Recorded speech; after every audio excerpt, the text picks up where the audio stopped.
I would like to open today's episode saying happy Friday, ladies and gentlemen, beautiful people, my friends, what is going on? Welcome back to the channel.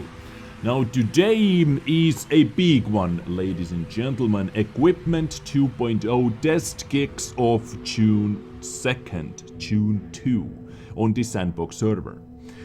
Of course, keep in mind, I am going to cover everything from the Sandbox server as well. I'm going to get my hands-on experience. I'm going to bring my hands-on experience to you as well, most likely on the June 2nd, even as early as June 2nd, maybe June 3rd. We'll see what life has to offer for us, right? But because this is such a big thing, such a big overhaul of the entire equipment system, we need to check out it as early as possible so we know what is going on. And oh boy, detail release an essay, a freaking novel today, about an hour ago. Look at his article, look at the contents. Bored yet? From scrolling? We're halfway there. It's wow, like all the screenshots, helpful things. Damn, it took them like weeks to even make this article happen. This is going to be so big. You can see all those additional forward transmission, like all those new icons, all those new equipment units. Damn, it is actually quite a hype thing, ladies and gentlemen, quite a hype, quite a big thing. I have been waiting for something like this for so long time. I have been mentioning that for years, literally years, that we have such a boring equipment and crew skill system. Actually, every single tank uses the same crew skills, the same equipment units. Every single tank, it doesn't matter which class they are from, every single tier as well. Actually, we need some variety, we need some more complex system behind it, and finally it seems like they are bringing something similar to it at least. Now, at first I'm not going to read out the entire article. They released this Developer Diaries Equipment 2.0 episode, and I thought, let's watch this episode together. I am actually going to make it more informative, information-packed for you. I'm going to cut out some not so interesting parts, and I am going to show you the most important things, the most important features, because if you look at the contents list once again, everything is in that video actually, and because it seems to be such a big thing, we need to dive right into it as deep as possible, as soon as possible, to understand what is coming, what is going on, and what they are thinking about doing. So let's go. The main changes were made to the lower panel of vehicle equipment. Modules were removed from here, and the appearance of equipment has changed. It's now showed as cards. Consumables look the same, as do directives, and now shells have additional information, and the text size is bigger, making it easier to read. Modules can be changed in the research window as before. This is the IS-7, so it only has one set of modules. But if we take a vehicle that has several sets of modules, for example the M4A 3E8 Sherman, we can still change the configuration of its turret, engine, and gun just like we used to. Anton, could you show us how all of this will look for lower tier vehicles? Like, take a tier 1 vehicle, for example, please. Sure, let's look at tier 1. I happen to have the Cruiser Mark 1 in my garage. This is what it looks like. It's all gone, Chief! What happened here is the number of equipment slots was reduced to 0. The slots for consumables and directives are also gone. We will of course explain why this has happened. Currently, we observe several trends that we would like to change. It's hard for new players to figure out the game mechanics, particularly equipment, consumables, and directives. The more experienced players who own and mount various pieces of equipment have a substantial advantage over the newer. This is so nice. Clan Wars camo, full equipment, food, 60% win rate, professional 2012. This is so true, and this is actually a really nice thing. I have to say, this is a really nice thing. Remove the consumables, remove the equipment slots, and add them tier by tier, because this is what they are going to do. They are going to add them tier by tier, because seriously, like having more skill wasn't enough for seal clubbers. They were completely fully pimping up the vehicle with food, good crew, stuff like that. So I really welcome this change. Little update. Players. Another peculiarity of the current system is that the equipment at low tiers is pretty expensive. Players have to play tens or even hundreds of battles in low-tier vehicles to purchase it. Nice graphics. At the same time, it's much easier to earn credits for equipment in high-tier vehicles. and its cost looks much more reasonable compared to the cost of the vehicle. The other issue is related to assortment. For example, in the current system, there are only several popular equipment types. The absolute favorites are the gun rammer, improved ventilation, gun laying drive, gun stabilizer, camo net, and the binocular telescope. The others are practically not used. Additionally, there is currently a lot of equipment that has the same effect but at different prices. And this equipment fits different vehicles. 20-odd types of enhanced suspension, 4 types of gun rammer. This may not only confuse you, but simply forces you to spend credits to purchase new equipment when switching vehicles. True. This leads to another issue, a lack of configuration diversity. Generally, one of 3 basic combinations is used, no matter the vehicle type. Gun laying drive, improved ventilation, gun rammer. Gun stabilizer, improved ventilation, gun rammer. Or gun stabilizer, gun laying drive, gun rammer. Our statistics tell us that any other configuration is a rare sight. And finally, most equipment types currently improve characteristics related to the vehicle's firepower. Very few equipment items affect the maneuverability or survivability, for example. So it turns out that light and medium tanks can't improve some of their key characteristics. I have to say, like, props for the start. That video had to take a long time to make. It looks, all the graphics, effects, you know, like the garage picture with the equipment. That had to take a long time to make. As all of the listed issues are pretty complex and interconnected, it means that the new features that we are planning to add to the game may affect several game aspects at the same time. Interface, economy, gameplay, and others. Speaking of decreasing the number of equipment and consumable slots for low tiers, we have simplified the gameplay considerably. We are now looking at Tier 1, and it only has shells, but Tier 2 already has an additional slot for equipment and another for consumables. Yeah. Thanks to these changes, we decrease the difference between a player who has all the equipment available mounted on their vehicle and a new player who doesn't even have a proper crew. They will still have the advantage in the playing experience if they have any, but the technical difference will be smaller, especially at lower tiers. It's also worth noting that the number of slots will grow with the tiers. At Tier 2, there will be 1 slot for equipment and consumables. At Tier 3, there will be 2 of each, and so on. And by Tier 5, all of the usual slots for equipment, consumables, and directives will fully return. Okay, Yes, beautiful. and this system implies that the difference between players at lower tiers will be the skill level. Many equipment items were divided into 3 classes to solve the issue of the high cost at low and middle tiers in the current system. For example, if we take a Tier 2 vehicle and try mounting something on it, we will see that the items cost no more than 50,000 credits and have Class 3 in the name. It's the lowest one.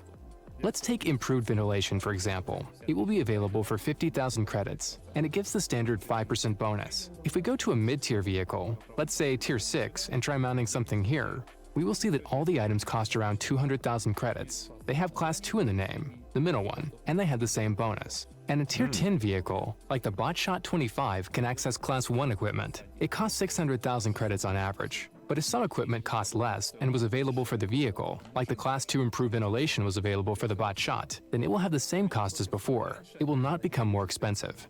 Okay, so basically to wrap up what they are saying, we have 3 different classes, up to 3 different classes. Class 1 is Class 3 is the cheapest one on low tier vehicles, then Class 2, then Class 1 for the top tier vehicles.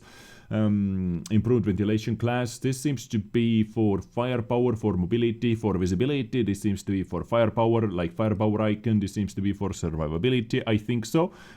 Pretty sure this should mean survivability icon. We can see effects, full description over here. Improved aiming unit class, -5% to aiming circle size. -5%, okay, so this seems to be the new one, but hopefully they show all the new equipment units in a moment. Basically just shorter recap what they were saying over here. You switch your vehicle. Change is good, of course, but we've added a lot of new equipment items. Okay, here it Changed comes. how some of the old ones worked in some places. Anton, show us what's new at the low tiers. Yes, please. For example, at Tier 2, there is a way to improve your accuracy and engine power. as well as the concealment, independent on whether the Okay, so this is mobility turbocharger class 3 plus 10% to engine power. Okay. vehicle is moving or stationary. What is this? Concealment of both stationary and moving? Okay, concealment. So even low-tier vehicles have new equipment, and the high-tier ones have plenty more. If we take a Tier 10 light tank as an example, and try to find something to improve its scouting ability. Ooh, really nice interface actually. You can see that standard right over here. So special, I think under the special tab we are going to get the bounty, equipment units and improved equipment units. But over here you can short them by firepower, survivability, mobility and visibility. So under the visibility, those are all the equipment units which are going to improve your visibility. Ventilation, for example, coated optics, what we have already in the game, same percentage. Commander's vision system, -10 to concealment of enemy vehicles behind foliage. Wow, okay, that's interesting. Basically, if tank is behind a bush, that means -10% to the enemy camo value. Interesting, actually interesting. Experimental powder, -10% to concealment penalty after shooting. Improved radio set, +2 seconds to the time during which the enemy vehicle stays visible. Okay, this is like one of the skills on the radio operator. 2 seconds to the visibility time of your vehicle. Oh, you can get hidden in 8 seconds. That's actually, once again, very interesting. That is very interesting. All right. We can see there are a lot of new items here. Yeah, jamming devices. Really interesting. Low noise exhaust system, +6% to concealment. Panoramic triplex, -7% to concealment of moving enemy vehicles. Damn.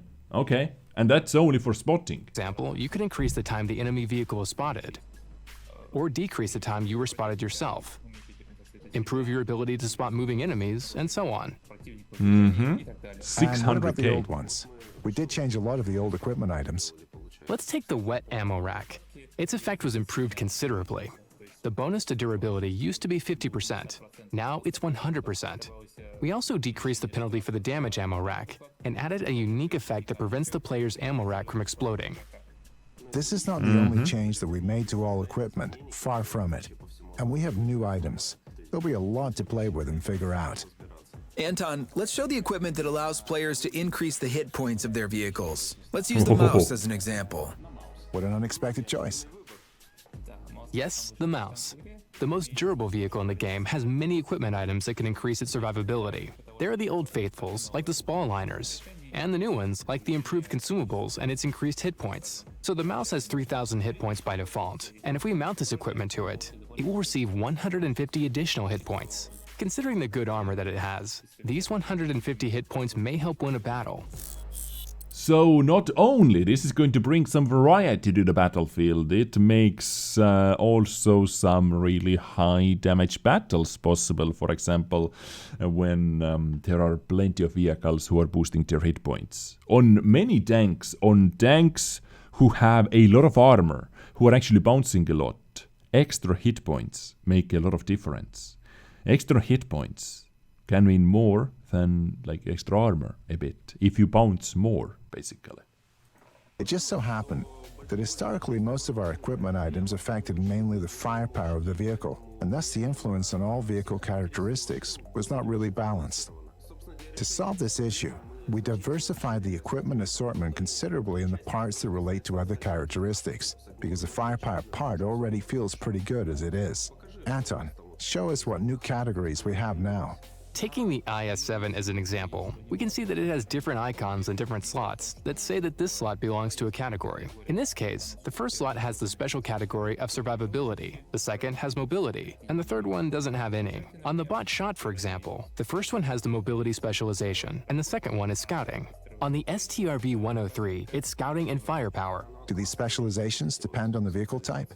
They depend on both the vehicle type and its role. The IS-7 had survivability and mobility, whereas the mouse had survivability and survivability, both. Oh, they actually went. I was worried how it works. They actually went over it vehicle by vehicle, which I like because not every single medium tank needs this scouting slot, dedicated slot like the Badger does. Vehicles are Tier 10 heavy tanks, but they are played very differently. And for the mouse, I will be able to only mount the survivability equipment in these slots? If we try to mount something there, we will see that we have all equipment available in both the first and second slots, and the latter one doesn't have a category. The difference is that the first slot provides an increased bonus to characteristics. Say in this slot this equipment item gives plus 50%, and this one only plus 30%. I'd like to add about bounty and improved equipment. They already have an increased bonus compared to the standard equipment.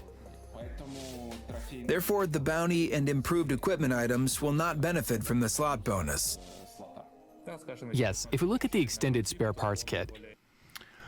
Okay, that's... seems like they made those units like better from the get-go.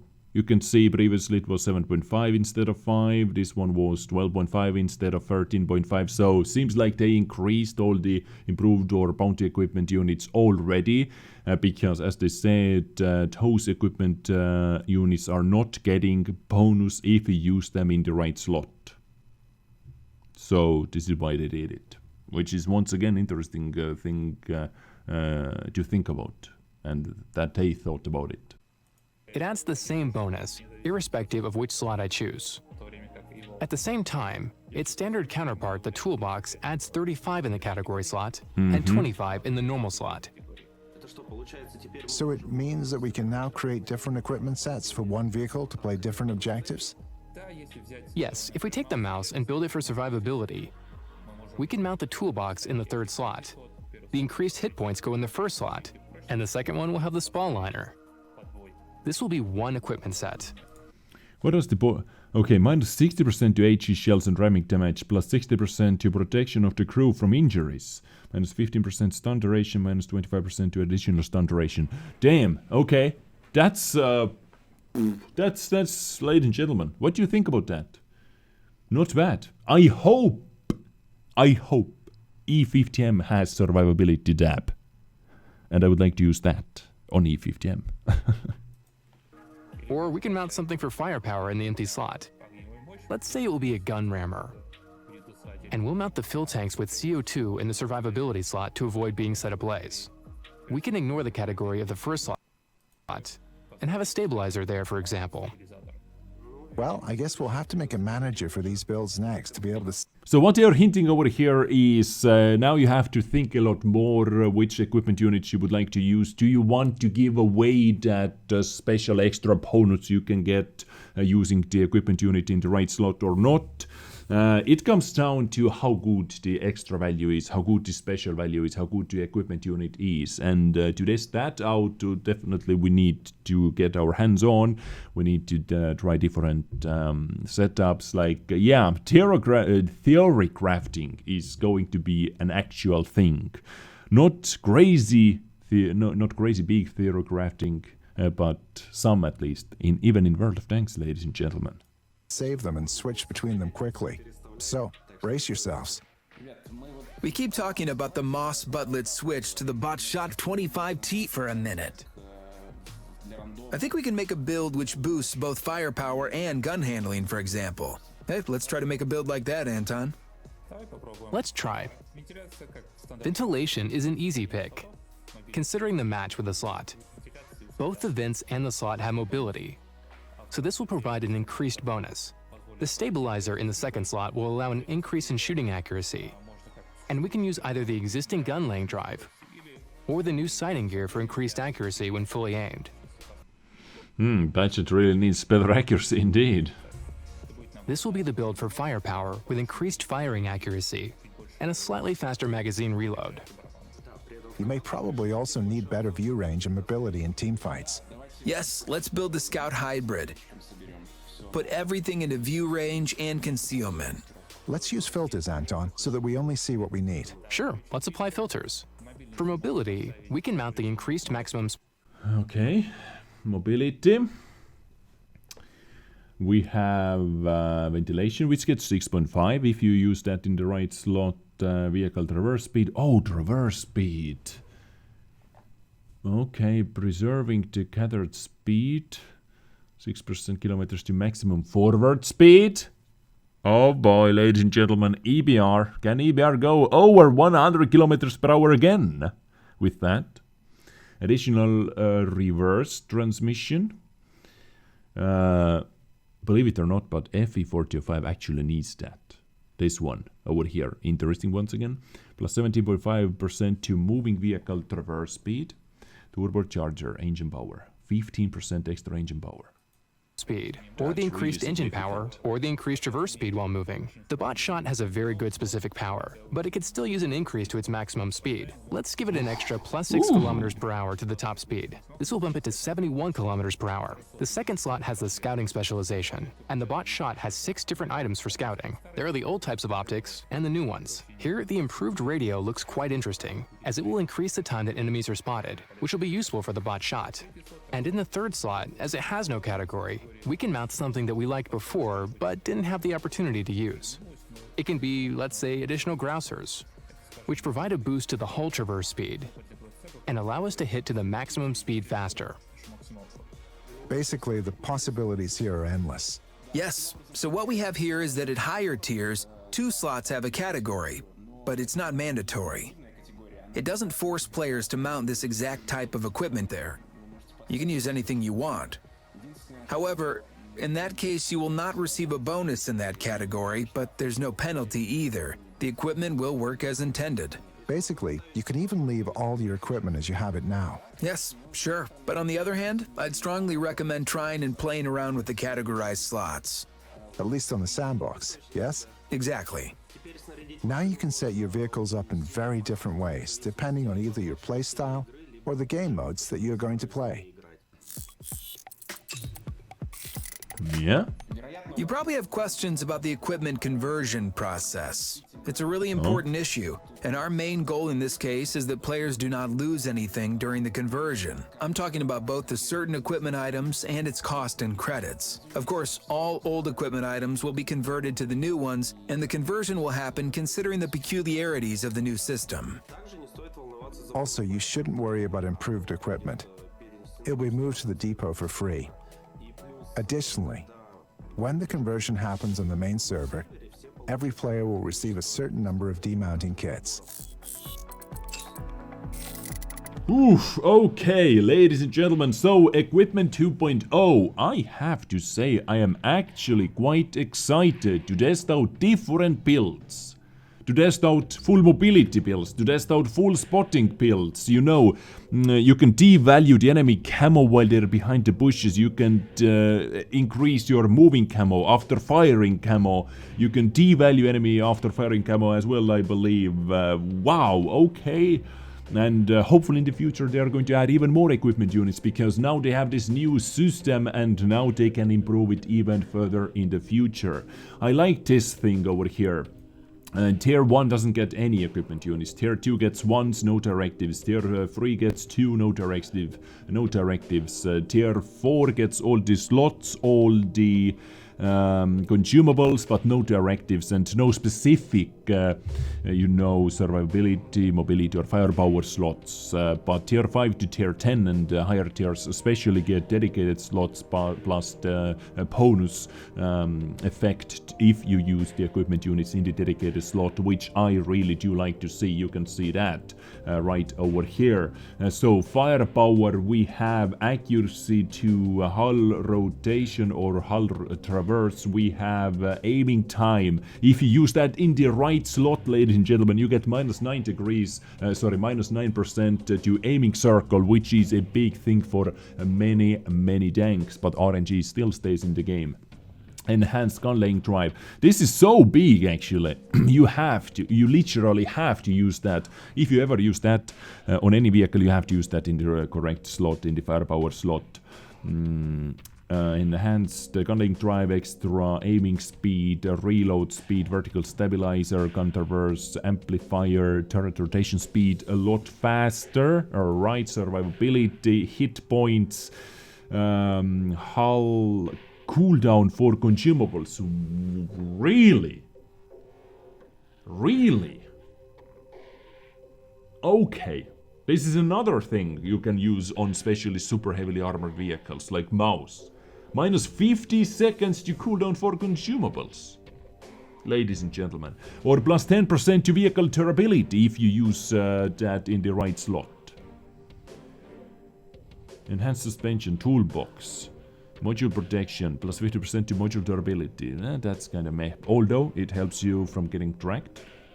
Stun duration to negative stun effect. Minus 50% actually. To negative stun effect. To additional stun duration. Protects you. Improved tank helmets. Improved filtering. Damage change penalty. Chance of fire. This is for FE215B, for example. But Amarak was improved a lot. Definitely. Spalliner as well was improved a lot. Mobility, really interesting. Plus 15% to engine power. You can get like, you have 1000 horsepower engine. You can get 150 extra horsepower. This is big. Extra reverse speed, extra top speed, improved main transmission, wheeled vehicles, plus 17.5% increased speed of chassis direction. No! Ah! Alright, wheeled vehicles nerf cannot come sooner. Cannot come earlier. Improved onboard gearboxes, increased the speed of the hull traverse, okay, cruise skills, scouting. Like this, over here we had many interesting things as well I showed you in the video. Additional bonuses for existing equipment, wet ammo rack, fuel tank. When the fuel tank reaches 0 HP, it automatically recovers 1 hit point. Okay. Prevents the vehicle from igniting. Okay, that's interesting. So basically, it protects you. Was that under survivability? Yes. So basically, if you use this, it acts like an improved automatic fire extinguisher. Let's say a shot would have set you on fire, but with this, instead of setting you on fire, it automatically boom restores 1 HP and no fire happens. And the next shot basically into the same position sets you on fire, but it's more like an improved fire extinguisher. So if you use that, you can you do not have to use fire extinguisher basically. What else does it add? Yeah, fuel tank durability. Okay, extra durability as well. So it is harder to set you on fire in the first place. Okay, new types of equipment. Yep, we went over all of those things. Yeah, ladies and gentlemen, a lot of information, a lot of things to test out, a lot of sets, different builds to test out. I cannot wait for the June 2nd to test out all of this and to bring it to you, in front of you, ladies and gentlemen, from the Sandbox server. So make sure you hit that like button, you hit that subscribe button, hit that bell button as well to be notified when I upload all the freshest memes, news and builds from the Sandbox server. Beautiful people, stay awesome, stay sexy, take care and bye.